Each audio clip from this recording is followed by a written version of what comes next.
आप सभी को जय मसीह की। प्यारे भाई बहनों, जो भी आप लोग मुझे फेसबुक पर या यूट्यूब पर इस संदेश को आप सुन रहे हैं, कृपया आप शेयर कीजिए।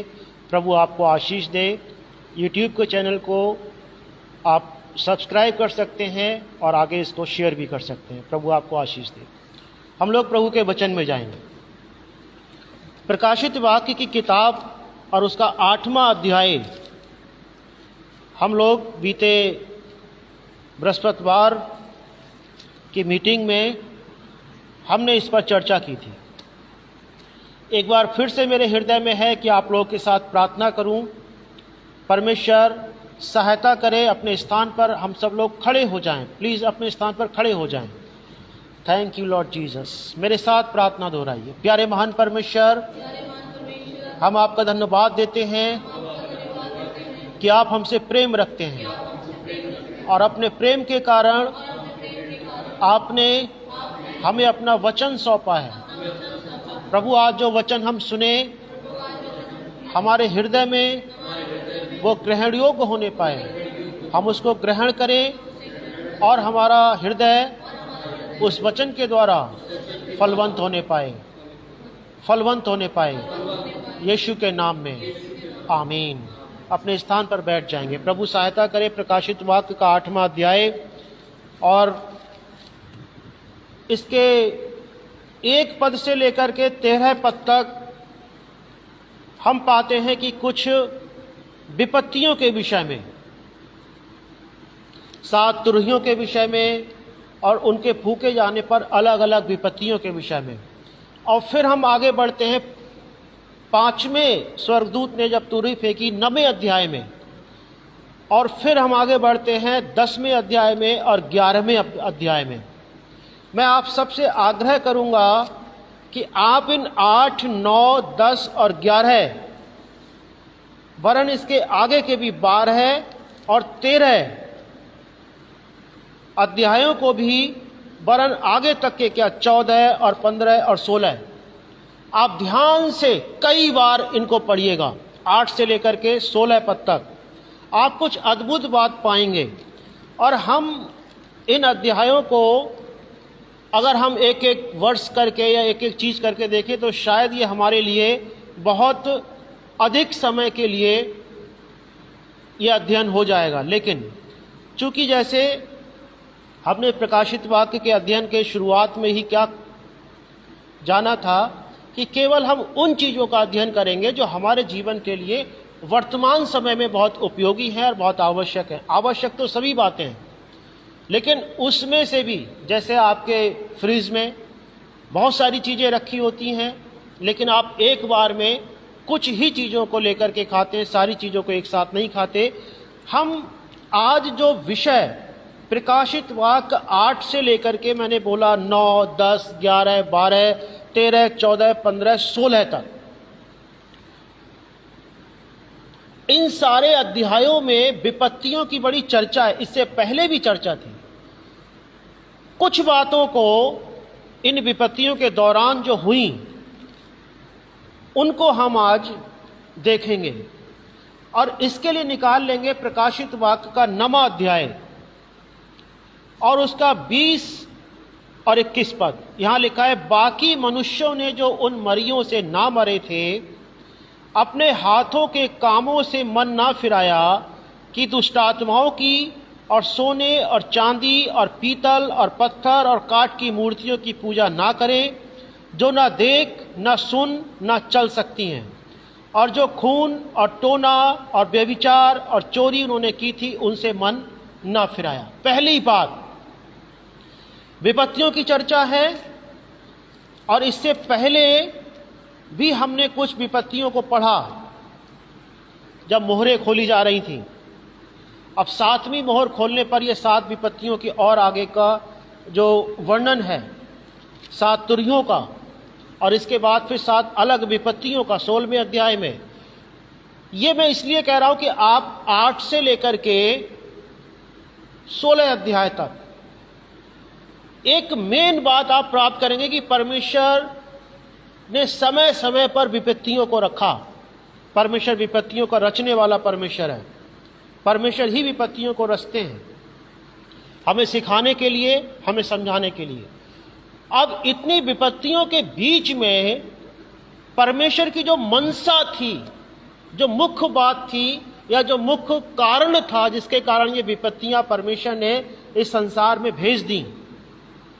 कुछ दिन पहले हमने प्रार्थनाओं के विषय में पढ़ा था, प्रकाशित वाक्य 8वें अध्याय के 1 से लेकर के 5 पद तक। और फिर हम अब ये पढ़ रहे हैं कि तुरहियों के फूके जाने पर कैसे कैसे नष्ट हुए लोग, पेड़ पौधे, तो अलग अलग प्रकार के यहाँ पर वो वर्णन है। उनका उल्लेख अगर मैं करूँगा तो शायद वो हमारे इसके लिए उचित नहीं है। आप स्वयं बाइबल को जब पढ़ेंगे तो आप पाएंगे कि कैसी कैसी विपत्तियां परमेश्वर ने वहां पर रची, परमेश्वर ने वहां पर भेजी। अब मुख्य बात क्या है इन सब विपत्तियों के बीच में भी, जो हमने अभी पढ़ा प्रकाशित वाक्य उसका 9वां अध्याय और 20 और 21 पद की, लोगों ने मन नहीं फिराया। परमेश्वर ने विपत्तियां क्यों भेजी? कि लोग मन फिरा लें। और अब दूसरा एक हिस्सा हम पढ़ेंगे और वो है प्रकाशित वाक्य उसका 11वां अध्याय और उसका 13वां पद। यहां पर लिखा है, फिर उसी घड़ी एक बड़ा भूकंप हुआ और नगर का 10वां भाग गिर पड़ा और उस भूकंप से 7,000 मनुष्य मर गए और शेष डर गए और स्वर्ग के परमेश्वर की महिमा करी। हालेलुया। हम पाते हैं कुछ अद्भुत बातें। एक जगह पर लिखा है कि लोगों ने विपत्तियों के दौरान, विपत्तियों के कारण बल्कि स्वर्ग के परमेश्वर की निंदा करी और परमेश्वर की महिमा नहीं करी। प्रकाशित वाक्य उसका 16वां अध्याय और उसका 11वां पद लिखा है, और अपनी पीड़ाओं और फोड़ों के कारण स्वर्ग के परमेश्वर की निंदा की पर अपने अपने कामों से मन ना फिराया। एक वचन और पढ़ेंगे इसी अध्याय का, प्रकाशित वाक्य उसका 16वां अध्याय 21वां पद। आकाश से मनुष्यों पर मन भर के बड़े ओले गिरे और इसलिए कि ये विपत्ति बहुत ही भारी थी, लोगों ने ओलों की विपत्ति के कारण परमेश्वर की निंदा करी। एक और वचन लिखा हुआ है कि परमेश्वर की बार बार इन लोगों ने निंदा करी, परमेश्वर की महिमा नहीं करी। और 8 अध्याय से लेकर के 16वें अध्याय तक आप जो विपत्तियों का, तुरहियों का, संकटों का आप जो उल्लेख पाते हैं, उन सब के बीच में आप कुछ चीज़ों को पाते हैं कि लोगों ने परमेश्वर की महिमा नहीं करी, परमेश्वर की निंदा करी। लेकिन जब छठी तुरही फूकी जाती है, जैसा मैंने पढ़ा 11वें अध्याय के 13वें पद में, जब भूकंप हुआ, एक बड़ा भूकंप हुआ, वहां पर लिखा है शेष डर गए और स्वर्ग के परमेश्वर की महिमा करी। हालेलुया। स्वर्ग के परमेश्वर की महिमा करी। कुछ लोगों ने निंदा करी। 16वें अध्याय में हम पढ़ते हैं कि बार बार जब परमेश्वर ने विपत्तियों को भेजा, परेशानियों को भेजा, संकटों को भेजा, उन लोगों ने परमेश्वर की निंदा करी ओलों के कारण। बताते हैं जो जानकार लोग हैं प्रकाशित वाक्य की, ओले ये बम फूटना जैसे, परमाणु बम जैसी चीजें, बड़ा बड़ा जैसे आग, गंदा की सारी चीजें इनको दर्शाती हैं। हमारे अध्ययन का विषय वो नहीं है कि ये क्या था या क्या होगा। जो कुछ भी है, विपत्तियां जितनी भी हैं, उन सब के बीच में परमेश्वर हमारे जीवन से क्या चाहते हैं। अब देखिए क्या है स्वर्ग। अब आगे दूसरी विपत्ति बीत चुकी, तीसरी शीघ्र आने वाली तीसरी विपत्ति वो जो 7वीं विपत्ति है, जिसके कारण परमेश्वर ने लिखवाया कि उन 3 विपत्तियों के कारण जो भी शेष हैं, उनके कारण पृथ्वी के निवासियों या मनुष्यों पर हाय हाय। अब क्या है, 7वें दूत ने तुरही फूकी तो स्वर्ग में इस विषय के बड़े बड़े शब्द होने लगे, जगत का राज्य हमारे प्रभु का और उसके मसीह का हो गया और वो युगानुयुग राज्य करेगा। हम आगे पढ़ते प्रकाशित वाक्य 11वां अध्याय 16वें पद में, तब 24 प्राचीन जो परमेश्वर के सामने अपने अपने सिंहासन पर बैठे थे, मुंह के बल गिरकर परमेश्वर को दंडवत करके ये कहने लगे, हे सर्वशक्तिमान प्रभु परमेश्वर जो है और जो था, हम तेरा धन्यवाद करते हैं कि तूने अपनी बड़ी सामर्थ को काम में लाकर राज्य किया है। जातियों ने क्रोध किया पर तेरा प्रकोप आ पड़ा और वो समय आ पहुंचा कि मरे हुओं का न्याय किया जाए और तेरे दास भविष्यवक्ताओं और पवित्र लोगों को और उन छोटे बड़ों को जो तेरे नाम से डरते हैं बदला दिया जाए और पृथ्वी के बिगाड़ने वाले नष्ट किए जाएं। तब परमेश्वर का मंदिर जो स्वर्ग में है वो खोला गया और उसके मंदिर में उसकी वाचा का संदूक दिखाई दिया और बिजलियां और शब्द और गर्जन और भूकंप हुए और बड़े ओले पड़े। ठीक यही भाषा जो बिजलियां, शब्द, गर्जन और इसमें एक और जुड़ गया, बड़े ओले। ओले बाइबल में जहां कहीं भी लिखा है प्रकाशित वाक्य की किताब में, उसको माना जाता है ये बम है जो लड़ाई है, जिससे कि एटम बम या तमाम इस प्रकार की चीजें होती हैं। ओले, ये ओले नहीं जो बादल जो बारिश के दौरान होते हैं, ये ओले नहीं, वो ओले जो इंसान को नष्ट करने के लिए एक दूसरे पर लोग अटैक करते हैं, जिसके द्वारा 8वें अध्याय में 5वें पद में भी हमने क्या पढ़ा था कि तब स्वर्गदूत ने धूपदान लेकर उसमें बेदी की आग भरी और पृथ्वी पर डाल दी और गर्जन और शब्द और बिजलियां और भूकंप होने लगे। हालेलुया। एक बात जरा विचार करो, क्या है इतनी सारी विपत्तियों के बीच में लिखा कहां पर है? केवल जब बड़ा भूकंप हुआ और उस भूकंप से जो लोग बच गए वो डर की वजह से कि परमेश्वर से उन्हें डर लगा, भयभीत हो गए, वो परमेश्वर की महिमा करने लगे। परमेश्वर की महिमा करना क्यों आवश्यक है? एक बहुत बड़ा प्रश्न है। कौन हमें परमेश्वर की महिमा करने से रोकता है? अय्यूब की किताब में हम पाते हैं कि अय्यूब पहले अध्याय में जब हम देखते हैं परमेश्वर के भवन में, स्वर्ग में अय्यूब के विषय में चर्चा हो रही है और वहां भी क्या, शैतान जब आता है और शैतान से परमेश्वर पूछते हैं, यहोवा परमेश्वर कहते हैं कि कहां से आता है, और फिर अय्यूब के विषय में चर्चा होती है और तब वो कुछ चैलेंज की बात कहता है 11वें पद में, पहले अध्याय के 11वें पद में, परंतु अब अपना हाथ बढ़ाकर जो कुछ उसका है उसे छू, तब वो तेरे मुंह पर तेरी निंदा करेगा। इसी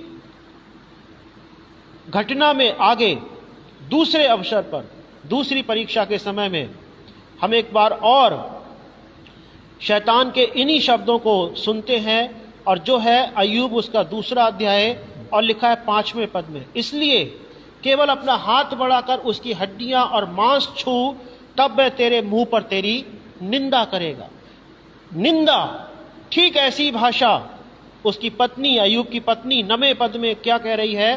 तब उसकी स्त्री उससे कहने लगी, क्या तू अब भी अपनी खराई पर बना है? परमेश्वर की निंदा कर, चाहे मर जाए तो मर जा।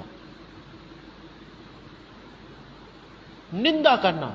शैतान क्या कह रहा है कि अय्यूब निंदा करेगा अगर आप उसका सब कुछ ये नष्ट कर दोगे, जो कुछ भी आपने इसको बनाया हुआ है। हम पाते हैं प्रकाशित वाक्य की किताब में भी लोग क्या कर रहे हैं? निंदा कर रहे हैं। विपत्ति के दौरान क्या कर रहे थे? वो परमेश्वर की निंदा कर रहे थे, परमेश्वर की महिमा नहीं कर रहे थे। हम एक और पद पढ़ेंगे और उसके बाद हम देखेंगे कि परमेश्वर की महिमा करना कितना आवश्यक और कितना ज्यादा गहरी बात है। रोमियो की किताब उसका पहला अध्याय और उसका 21 पद लिखा है, इस कारण कि परमेश्वर को जानने पर भी उन्होंने परमेश्वर के योग्य बढ़ाई और धन्यवाद ना किया, परंतु व्यर्थ विचार करने लगे, यहां तक कि उनका निर्बुद्धि मन अंधेरा हो गया। वे अपने आप को बुद्धिमान जताकर मूर्ख बन गए और अविनाशी परमेश्वर की महिमा को नाशवान मनुष्य और पक्षियों और चौपायों और रेंगने वाले जंतुओं की मूरत की समानता में बदल डाला। परमेश्वर का वचन, जब मैं इस वचन को अध्ययन कर रहा था परमेश्वर की महिमा के विषय में, लोग क्यों परमेश्वर की महिमा नहीं कर रहे थे प्रकाशित वाक्य की जो किताब के अनुसार है, और जब बड़ा भूकंप हुआ उसके बाद में ही वो लोग परमेश्वर की महिमा क्यों कर रहे थे। हमने जाना रोमियो की किताब पहले अध्याय के 21 पद से आगे के हिस्से में भी लिखा है कि लोगों ने परमेश्वर को जाना, परमेश्वर को जानने के बावजूद भी परमेश्वर की ओर बढ़ाई और धन्यवाद नहीं किया, लेकिन परमेश्वर की महिमा को किसमें बदल डाला? नाशवान मनुष्य और पक्षियों और चौपायों और रेंगने वाले जंतुओं की मूरत की समानता में बदल डाला। वचन बताता है कि परमेश्वर की महिमा ना करके जैसा परमेश्वर योग्य है, बाइबल में लिखा है भजन संहिता उसका 19वां अध्याय और पहला पद लिखा है, आकाश परमेश्वर की महिमा का वर्णन कर रहा है और आकाश मंडल उसकी हस्तकला को प्रकट कर रहा है। आकाश परमेश्वर की महिमा का वर्णन कर रहा है। आकाश, कौन सा आकाश? जो हम देखते हैं, तारे, चंद्रमा और ये तमाम चीजें परमेश्वर की महिमा का वर्णन कर रही हैं और आकाश मंडल उसके हस्तकला को प्रकट कर रहा है। जैसा हमने पढ़ा, इन लोगों ने जो परमेश्वर को जानते थे लेकिन फिर भी परमेश्वर की महिमा को किस में बदल डाला? मूर्ति पूजा में बदल डाला। अलग अलग चीजों की उन्होंने मूर्तियां बना ली, इंसानों की मूर्तियां बना ली, जंतुओं की, पक्षियों की, चौपायों की मूर्तियां बना करके कहने लगे कि ये हमारा परमेश्वर है या हम इसके द्वारा पैदा हुए हैं। कहने लगे कि हम नदियों के द्वारा पैदा हुए हैं। कहने लगे कि हम, जैसे आज साइंस कहती है कि हम जो है समुद्र में या कोई ऐसी चीज से पैदा हो गए, अमीबा के द्वारा हम लोग पैदा हो गए, कि अमीबा पहले बना था और फिर जाकर के हम इंसान के रूप में ढलते चले गए। परमेश्वर के लोगों, हमारा जीवन क्यों परमेश्वर ने बनाया है, कुछ चीज़ों को मैं ज़रूर आपके सामने रखूंगा और हो सकता है आज ज़्यादा वचन हो, धीरे धीरे करके हम लोग समझ पाएंगे और शायद एक बार में हम इस चीज़ को पूरा ना भी कर पाए। यशायाह की किताब उसका 43 अध्याय और 7वां पद, हर एक को जो मेरा कहलाता है, जिसको मैंने अपनी महिमा के लिए सिरजा, जिसको मैंने रचा और बनाया है। परमेश्वर ने कहा कि मैं सबको इकट्ठा करूंगा, हर किसी को जो मैंने अपनी महिमा के लिए सिरजा है। मनुष्य जो है, आप और हम लोग जो है परमेश्वर की महिमा के लिए रचे गए हैं, परमेश्वर की महिमा के लिए बनाए गए हैं कि हम परमेश्वर की महिमा करें। वचन में लिखा है कि तुम बहुत सा फल लाओ तो क्या होगा? तुम बहुत सा फल लाओ, मेरे पिता की महिमा इसी से होती है कि तुम बहुत सा फल लाओ, तभी तुम मेरे चेले ठहरोगे। हम विचार करें परमेश्वर के वचन में ये बातें जो महिमा के विषय में लिखी हुई हैं। आगे को लिखा है कि रोमियो के पहले अध्याय में, हे भाइयों, मैं नहीं चाहता कि तुम इससे अनजान रहो कि मैंने बार बार तुम्हारे पास आना चाहा कि जैसे मुझे और अन्य जातियों में फल मिला, परंतु वैसा ही तुम में मिले, परंतु अब तक रुका रहा। फल के विषय में कि तुम बहुत सा फल लेकर के आओ, इससे परमेश्वर की महिमा होगी और इससे तुम मेरे चेले ठहरोगे। अब जरा विचार कीजिए और ध्यान से समझिए कि परमेश्वर की महिमा लोगों ने क्यों नहीं करी, क्यों परमेश्वर की निंदा करी, क्यों शैतान परमेश्वर की निंदा करवाना चाहता था अय्यूब के द्वारा, क्यों शैतान अय्यूब की वाइफ के द्वारा परमेश्वर की निंदा कराने के लिए उत्सुक था। वो इच्छा रख रहा था कि परमेश्वर की निंदा करी जाए बजाय परमेश्वर की महिमा के, क्योंकि हम मनुष्य जो है वो परमेश्वर की महिमा करने के लिए रचे गए हैं। यशायाह के 43 अध्याय के 7वें पद में क्या लिखा है? जिसको मैंने अपनी महिमा के लिए सिरजा, जिसको मैंने रचा और बनाया है। हम लोग किसके लिए रचे गए? परमेश्वर की महिमा के लिए। हम लोग परमेश्वर की महिमा क्यों नहीं कर पाते हैं? आप विचार करेंगे कि अरे हम तो परमेश्वर की महिमा सुबह उठ करके करते हैं, हम तो रात में भी परमेश्वर की महिमा करते हैं, हम तो दिन में भी परमेश्वर की महिमा करते हैं, हम तो चर्च में भी परमेश्वर की महिमा करते हैं, हमारे मन पे तो मुंह पे हमारे हमेशा केवल और केवल प्रभु का नाम पाया जाता है। लेकिन ठहरिए, हम लोग कुछ बातों को देखेंगे। अब वो बातें हैं कि हम क्या वाकई में परमेश्वर की महिमा करते हैं। अगर हम करते हैं, वचन क्या कहता है? मत्ती उसका 5वां अध्याय और उसका 16 पद क्या लिखा है? उसी प्रकार तुम्हारा उजियाला मनुष्यों के सामने चमके कि वे तुम्हारे भले कामों को देखकर तुम्हारे पिता की जो स्वर्ग में है बढ़ाई करें। बढ़ाई करें मतलब महिमा करें। हमारे भले कामों को देख करके, हमारे भले काम, बुरे काम, अगर हम बुरे काम कर रहे हैं और प्रभु का नाम ले रहे हैं, अगर हम गलत काम कर रहे हैं, प्रभु का नाम ले रहे हैं, कि प्रभु की महिमा हमारे मुंह से तो हो ही रही है, प्रभु की महिमा हम अपने मन से, अपने मुंह से कर ही रहे हैं, लेकिन हमारे काम अगर गलत हैं, हमारे काम भले नहीं है, परमेश्वर की मर्जी के अनुसार नहीं है, तो किसी भी रीति से परमेश्वर की जब बढ़ाई नहीं होगी तो वो परमेश्वर की महिमा नहीं है। मैंने आज इस विषय को जब मैं पढ़ रहा था, मैंने 10 ऐसी बातें एक आर्टिकल से, एक लेखक के लेख में पढ़ी, जिनके द्वारा परमेश्वर की महिमा हम लोग कर सकते हैं। परमेश्वर चाहता है कि हम उन बातों को जानें, हम उन बातों को समझें कि कैसे हमें परमेश्वर की महिमा करनी है। केवल हमें अपने मुंह से ही परमेश्वर की महिमा करना हमारे लिए पर्याप्त नहीं है। अगर हम केवल मुंह से ही परमेश्वर की महिमा करें तब तो शायद ये असंभव है कि हम केवल मुंह से करें और परमेश्वर उसको ग्रहण कर पाए। कई ऐसी बातें हैं जिनके द्वारा हमें परमेश्वर की महिमा करनी चाहिए। सबसे पहली बात क्या? बाइबल में लिखा है, जो कुछ भी करो वो परमेश्वर की महिमा के लिए करो। चाहे जो कुछ भी करो लेकिन वो परमेश्वर ही की महिमा के लिए करो। क्या मतलब है कि अगर हम कुछ भी करें ऐसा, चाहे हम बिजनेस करें, चाहे हम अपना जॉब करें, चाहे कारोबार करें, चाहे कोई और काम करें, अगर हम कुछ खाएं, कुछ भी पिए, उसमें परमेश्वर की अगर महिमा नहीं हो रही है तो इसका मतलब हम परमेश्वर की निंदा करने वाले बन चुके हैं, बजाय परमेश्वर की महिमा करने के। 1 कुरिन्थियों उसका 10वां अध्याय 31 पद लिखा है, सो तुम चाहे खाओ, चाहे पियो, चाहे जो कुछ करो, सब कुछ परमेश्वर की महिमा के लिए करो। हर एक काम। आज हम यहाँ पर भवन में आए हुए हैं, हम एक दूसरे को दिखाने के लिए तो नहीं आए, हम परमेश्वर की महिमा के लिए आए हैं। कहीं भी जाएं, कुछ भी गाएं, कुछ भी बोलें, कुछ भी खाएं, कुछ भी हम कारोबार करें, जो कुछ भी करें, हमें क्या करना है? परमेश्वर की महिमा के लिए करना है, बजाय इसके कि अपनी महिमा करने के लिए। जो काम हम अपनी महिमा के लिए कर रहे होते हैं उसमें परमेश्वर की निंदा हो रही होती है।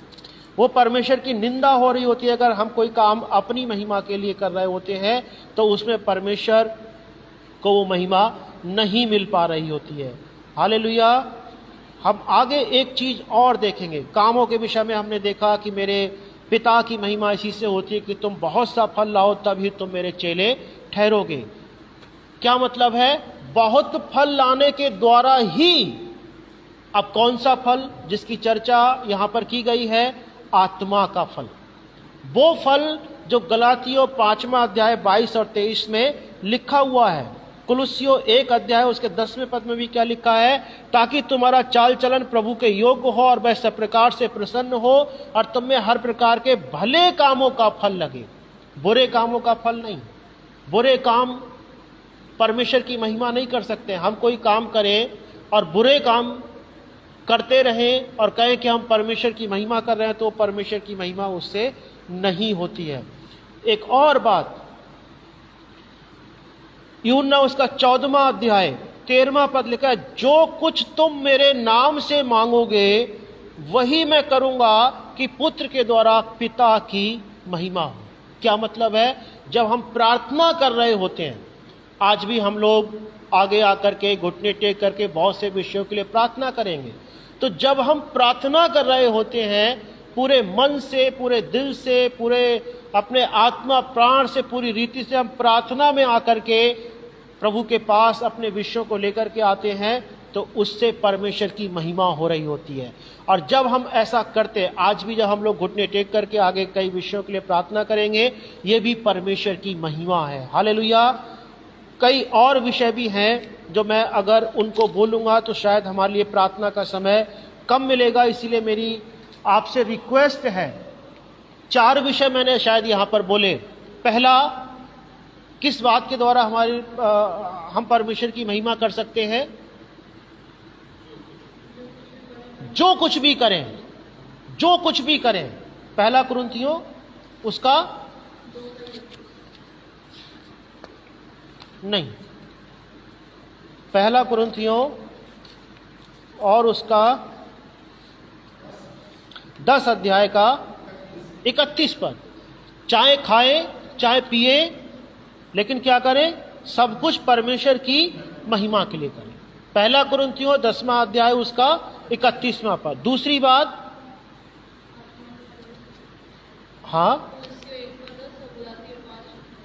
गलातियों 5 और उसका 22 और 23 पद, और यूहन्ना 15 और उसका 8वां पद कि मेरे पिता की महिमा इसी से होती है कि तुम बहुत सा फल लाओ, तब ही तुम मेरे चेले ठहरोगे। मतलब क्या? आत्मा का फल हमारे जीवन में ज्यादा से ज्यादा विकसित होना चाहिए। तीसरा,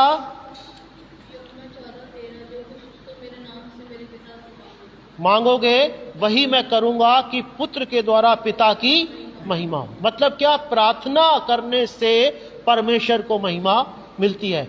एक और इसमें है जो मैंने अभी बोला, शायद वो पॉइंट आप लोग नहीं शायद उसको लिख पाए या देख पाए।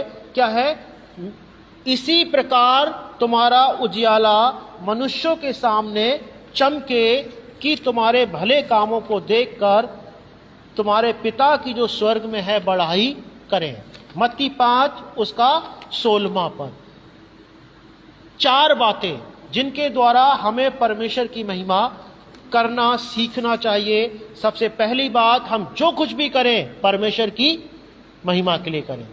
रिपीट करेंगे इन चीजों को, जो कुछ भी हम करें परमेश्वर की महिमा के लिए करेंगे। पहला कुरिन्थियों 10वां अध्याय 31वां पद। दूसरी बात, हाँ बोलो। दूसरी बात, यूहन्ना उसका 15 अध्याय 8वां पद, मेरे पिता की महिमा इसी से होती है कि तुम बहुत सा फल लाओ, तब ही तुम मेरे चेले ठहरोगे। मतलब बहुत सा फल। कौन सा फल? आत्मा का फल। गलातियों 5 उसका 22वां और 23वां पद जो लिखा हुआ है। और तीसरी बात, मेरे जो कुछ मेरे नाम से मांगोगे वही मैं करूंगा कि पुत्र के द्वारा पिता की महिमा हो। अर्थात प्रार्थना करने से परमेश्वर को महिमा मिलती है। यूहन्ना उसका 14वां अध्याय और 13वां पद। चौथी बात, उसी प्रकार तुम्हारा उजियाला मनुष्यों के सामने चमके कि तुम्हारे भले कामों को देखकर वे तुम्हारे पिता की जो स्वर्ग में है बढ़ाई करें, अर्थात महिमा करें। इसी में भले कामों में एक और बाइबल वचन क्या लिखा है? कुलुस्सियों उसका 1 अध्याय 10वां पद, ताकि तुम्हारा चाल चलन प्रभु के योग्य हो और वो सब प्रकार से प्रसन्न हो और तुम में हर प्रकार के भले काम का फल लगे और परमेश्वर की पहचान में बढ़ते जाओ। 4 बातें 4 कामों के द्वारा। एक बार फिर से रिपीट करेंगे ताकि ये चारों बातें हमारे मन में बैठ जाए और हम अपने आप को जांचे भी कि क्या वाकई में इस तरीके से हम प्रभु का, केवल ऐसा तो नहीं कि खाली हम नाम ले रहे हैं प्रभु का, हम प्रभु के नाम से जाने जाते हैं और चर्च भी जाते हैं, आराधना भी करते हैं, वचन भी पढ़ते हैं, लेकिन काम अगर ठीक नहीं है तो कौन से काम हमारे खराब हैं तो हमें उनको सही करना पड़ेगा। अगर काम खराब है तो हम चाहे कितनी भी परमेश्वर कह के प्रभु प्रभु करके प्रार्थना करते रहें, उससे तो परमेश्वर को महिमा मिलने वाली नहीं है। परमेश्वर ऐसे आराधकों को ढूंढता है जो आत्मा और सच्चाई से आराधना करना जानते हो। आत्मा और सच्चाई से हम जांचें अपने आप के लिए कि हम आत्मा और सच्चाई से आराधना कर रहे हैं, अपने कामों को हमने ठीक बनाया है कि नहीं बनाया है, हम फलवंत हो रहे हैं कि नहीं हो रहे हैं। कई लोग आपने देखे होंगे 20 साल तक चर्च में जाते रहे लेकिन फल कोई भी नहीं आया। क्यों नहीं आया? क्योंकि उन्होंने फलवंत होने के लिए अपने आप को रखा ही नहीं, या उन्होंने फल उन्होंने उत्पन्न किया ही नहीं, या फल के लिए वो लालायित रहे ही नहीं। वचन में क्या लिखा है? आत्मा का फल क्या है? प्रेम, आनंद, मेल, धीरज, कृपा, भलाई, विश्वास, नम्रता और संयम है। तो इन चीजों में अगर हम नहीं हैं, आगे बढ़ रहे हैं। अब कई बार क्या होता है कि हम जो है क्रोध इतना ज्यादा कर बैठते हैं और फिर कहते हैं कि अरे प्रभु तो हमारी सुनता क्यों नहीं। तो हमें अपने आप को जांचना चाहिए कि हम परमेश्वर की महिमा कर रहे हैं या परमेश्वर की निंदा कर रहे हैं। शैतान चाहता है, इसका मतलब क्या हुआ? अगर हमने आत्मा के फल के विपरीत कोई भी कार्य किया, चाहे वो गुस्सा है, चाहे पाप है, चाहे कोई भी चीज है, चाहे हमने घृणा करी, नफरत करी, प्रेम नहीं रखा, जैसा वचन में लिखा है कि साहब आपने पड़ोसी से अपने समान प्रेम रखो, परमेश्वर से प्रेम करो, हमने नहीं रखा, इसका मतलब सीधा ऐसा कि हम परमेश्वर की निंदा कर रहे हैं। अपने आप को हम सबको जांचना चाहिए कि हम परमेश्वर की महिमा कर रहे हैं। आगे की 6 बातें भी जरूर परमेश्वर हमारी सहायता करे। अगले बृहस्पतिवार को हम लोग जरूर इन बातों को एक बार रिवाइज भी कर पाएंगे, क्योंकि ये इतनी महत्वपूर्ण बातें हैं कि हम कई बार क्या होता है, हमें पता नहीं होता है कि हम परमेश्वर की निंदा कर रहे हैं या परमेश्वर की महिमा कर रहे हैं। वचन में एक जगह पर लिखा हुआ है कि जब ये सब चीजें होंगी और तब पता चल जाएगा कि कौन परमेश्वर के काम को कर रहा है और कौन परमेश्वर के काम को बिगाड़ रहा है। अगर हम परमेश्वर के काम को बिगाड़ने वाले हैं तो हमारे लिए आवश्यक है कि हम अपने जीवन को सही करें, अपने मार्ग को, अपने चीज़ों को ठीक करें, और हम परमेश्वर के काम को बिगाड़ने वाले नहीं लेकिन परमेश्वर के काम को बनाने वाले बने। अपने स्थान पर खड़े होकर के अपने हृदय में हमें जरूर जांचना चाहिए, क्योंकि वचन में लिखा है अगर तुम अपने आप को जांचते तो दंड ना पाते। प्रभु हमारी सहायता करे। एक प्रार्थना में मिलेंगे और उसके बाद हम लोग घुटने टेक करके आगे प्रार्थनाओं में जाएंगे। प्यारे महान परमेश्वर, हम आपका धन्यवाद देते हैं, राजाओं के राजा, प्रभुओं के प्रभु, आपकी दया, आपकी करुणा, आपकी भलाई के लिए पिता परमेश्वर। आपका वचन हमें बताता है प्रभु यीशु मसीह कि हमें किस प्रकार से आपकी महिमा करनी चाहिए। पिता परमेश्वर, अगर हमारे जीवन में कोई ऐसे काम है, कोई ऐसी बुराई है, कोई आत्मा के फल की घटी है पिता परमेश्वर, तो हमारी सहायता करे कि हम वो फलवंत होने पाए, हम फल लेकर के आने वाले बन सके, ताकि प्रभु यीशु मसीह हमारे जीवन से आपको महिमा मिले।